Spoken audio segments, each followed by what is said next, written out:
ಶ್ರೀನಿವಾಸಪುರ ಪಟ್ಟಣದ ಮಾರುತಿ ನಗರದಲ್ಲಿ ಕಳೆದ ಕೆಲವು ತಿಂಗಳುಗಳಿಂದ ಮುಂದುವರಿಯುತ್ತಿರುವ ಮೂಲಭೂತ ಸೌಕರ್ಯಗಳ ಸಮಸ್ಯೆ ಇದೀಗ ಗಂಭೀರ ಸ್ವರೂಪ ಪಡೆದುಕೊಂಡಿದ್ದು, ಸ್ಥಳೀಯ ನಿವಾಸಿಗಳು ತೀವ್ರ ಅಸಮಾಧಾನ ವ್ಯಕ್ತಪಡಿಸಿದ್ದಾರೆ. ಪ್ರಮುಖವಾಗಿ ರಸ್ತೆಯ ಇಕ್ಕೆಲಗಳ ಕಾಲುವೆಗಳಲ್ಲಿ ವಿದ್ಯುತ್ ಕಂಬಗಳನ್ನು ಅಳವಡಿಸಿರುವುದರಿಂದ ನೀರಿನ ಸರಾಗ ಹರಿವು ಸಂಪೂರ್ಣವಾಗಿ ತಡೆಯಲ್ಪಟ್ಟಿದೆ.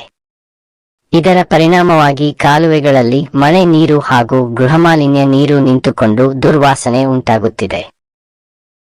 ಮಾರುತಿ ನಗರದ ಮುಖ್ಯ ರಸ್ತೆಯು ಹಿಂದೆ ಸುಮಾರು 25 ಅಡಿ ಅಗಲವಿದ್ದರೆ ಈಗ ಅದು ಕೇವಲ 10 ಅಡಿಗೆ ಕುಗ್ಗಿದೆ ಎಂಬುದು ಸ್ಥಳೀಯರ ಆರೋಪ. ಅನಧಿಕೃತ ನಿರ್ಮಾಣಗಳು ಹಾಗೂ ನಿಯಮ ಮೀರಿ ಕಟ್ಟಿದ ಮನೆಗಳ ಕಾರಣದಿಂದ ರಸ್ತೆ ಕುಂಠಿತಗೊಂಡಿದ್ದು ವಾಹನ ಸಂಚಾರಕ್ಕೂ ತೊಂದರೆ ಉಂಟಾಗಿದೆ. ತುರ್ತು ಪರಿಸ್ಥಿತಿಗಳಲ್ಲಿ ಆಂಬ್ಯುಲೆನ್ಸ್ ಅಥವಾ ಅಗ್ನಿಶಾಮಕ ವಾಹನಗಳು ಪ್ರವೇಶಿಸಲು ಕಷ್ಟವಾಗುತ್ತಿದೆ ಎಂದು ನಿವಾಸಿಗಳು ತಿಳಿಸಿದ್ದಾರೆ. ಕಾಲುವೆಗಳ ಒಳಗೆ ವಿದ್ಯುತ್ ಕಂಬಗಳನ್ನು ಅಳವಡಿಸಿರುವುದು ಪರಿಸರ ಹಾಗೂ ಆರೋಗ್ಯದ ದೃಷ್ಟಿಯಿಂದ ಅಪಾಯಕಾರಿ ಎಂದು ತಜ್ಞರು ಅಭಿಪ್ರಾಯಪಟ್ಟಿದ್ದಾರೆ. ನೀರು ಹರಿಯದ ಕಾರಣ ದೋಮಗಳ ಸಂಖ್ಯೆ ಹೆಚ್ಚಾಗಿ ಡೆಂಗ್ಯೂ, ಮಲೇರಿಯಾ ಸೇರಿದಂತೆ ವಿವಿಧ ರೋಗಗಳ ಭೀತಿ ಎದುರಾಗಿದೆ. ಈ ಕುರಿತು ಹಲವು ಬಾರಿ ಪುರಸಭೆ ಹಾಗೂ ವಿದ್ಯುತ್ ಇಲಾಖೆ ಅಧಿಕಾರಿಗಳಿಗೆ ದೂರು ನೀಡಿದರೂ ಯಾವುದೇ ಶಾಶ್ವತ ಪರಿಹಾರ ಕಂಡುಬಂದಿಲ್ಲ ಎಂದು ಸ್ಥಳೀಯರು ಬೇಸರ ವ್ಯಕ್ತಪಡಿಸಿದ್ದಾರೆ. ಸ್ಥಳೀಯ ನಿವಾಸಿ ರಾಮಮೂರ್ತಿ ಅವರು ಮಾತನಾಡಿ, ನಮ್ಮ ಪ್ರದೇಶದಲ್ಲಿ ದುರ್ವಾಸನೆ ದಿನದಿಂದ ದಿನಕ್ಕೆ ಹೆಚ್ಚುತ್ತಿದೆ. ಮಕ್ಕಳಿಗೆ ಆರೋಗ್ಯ ಸಮಸ್ಯೆಗಳು ಕಾಣಿಸುತ್ತಿವೆ.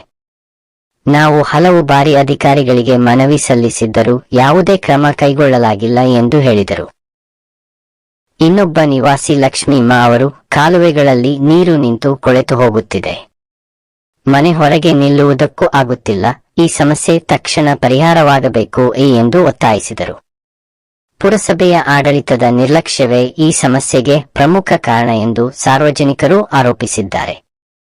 ನಗರ ಯೋಜನೆ ನಿಯಮಗಳನ್ನು ಪಾಲಿಸದೆ ಅನಧಿಕೃತ ಕಟ್ಟಡಗಳಿಗೆ ಅವಕಾಶ ನೀಡಿರುವುದು ಹಾಗೂ ಕಾಲುವೆಗಳನ್ನು ಸಮರ್ಪಕವಾಗಿ ನಿರ್ವಹಿಸದಿರುವುದು ಸಮಸ್ಯೆಯನ್ನು ಮತ್ತಷ್ಟು ಗಂಭೀರಗೊಳಿಸಿದೆ. ಇದೇ ವೇಳೆ ಬೆಸ್ಕಾಂ ಇಲಾಖೆಯ ಮೇಲೂ ಆರೋಪಗಳು ಕೇಳಿಬಂದಿದ್ದು, ಕಾಲುವೆಗಳೊಳಗೆ ಕಂಬಗಳನ್ನು ಅಳವಡಿಸುವ ಮುನ್ನ ಸರಿಯಾದ ತಾಂತ್ರಿಕ ಪರಿಶೀಲನೆ ನಡೆಸಲಿಲ್ಲ ಎಂದು ಹೇಳಲಾಗಿದೆ.